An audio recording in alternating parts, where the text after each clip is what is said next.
Vincent Hugeux, bonsoir. Bonsoir. Vous êtes grand reporter, spécialiste de l'Afrique. Merci d'être avec nous. Alors, on n'a pas encore les résultats définitifs, on l'a dit en début de journal, mais est-ce qu'on peut déjà dire, est-ce qu'on a déjà des indications qui nous permettent de savoir si oui ou non le président sortant, Alpha Condé, sera réélu? Écoutez, secret de Polichinelle, il n'y a pas de doute, le scénario est écrit. Ce qui sera proclamé demain à 11h, comme ça a été indiqué par votre correspondant, c'est la victoire dès le premier tour du sortant Alpha Condé. Alors, il y a deux commissaires, notre correspondant nous le rappelait, deux commissaires qui se sont retirés des travaux de la commission électorale et qui dénoncent des irrégularités graves. Est-ce qu'on peut croire en la transparence et en la sincérité du scrutin, comme on dit? La réponse est dans la question, non.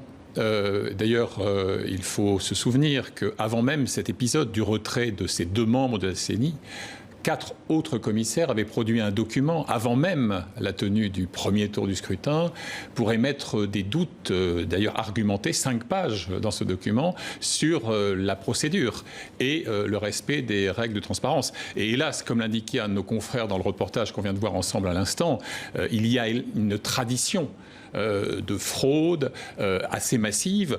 J'ajoute que l'élément, lui aussi très rituel, d'une perturbation qui n'est évidemment pas accidentelle d'Internet, va dans ce sens. Et hélas, j'adorerais dire le contraire, mais il y a lieu d'émettre beaucoup de doutes sur la transparence et la sincérité de ce scrutin, comme des précédents d'ailleurs. Alors, Cellou Dalein Diallo se présentait pour la 3e fois face à Alpha Condé. Là, maintenant, il demande aux Guinéens de poursuivre le combat. Le FNDC, l'opposition du FNDC appelle également à manifester à partir de lundi jusqu'au départ d'Alpha Condé. Est-ce que vous pensez qu'on peut encore échapper à un scénario de violence post-électorale massive ? Là encore, je ne veux à aucun prix apparaître comme un oiseau, un prophète de malheur, mais si l'on s'en tient à l'histoire politique de ce pays, à ces violences récurrentes et à l'antagonisme, à la polarisation extrême du débat dans les semaines écoulées, il y a là aussi lieu de craindre effectivement des violences.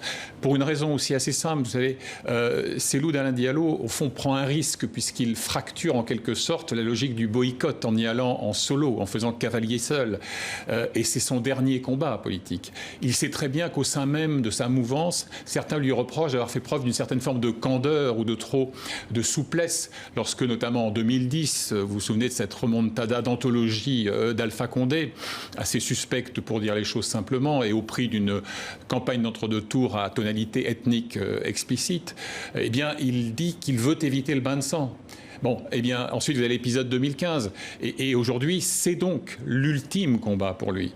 Et je crois que le degré, hélas, là encore, de polarisation est tel que j'imagine mal les partisans de l'UFDG, donc le parti de Cellou Dalein Diallo, et les gens du FNDC en général, rentrer tranquillement à la maison en considérant qu'une fois encore, ils auront été privés de ce qu'ils estiment être la sincérité du résultat qu'ils souhaitaient. Vincent Hugeux, grand reporter, spécialiste de l'Afrique, merci à vous. Merci.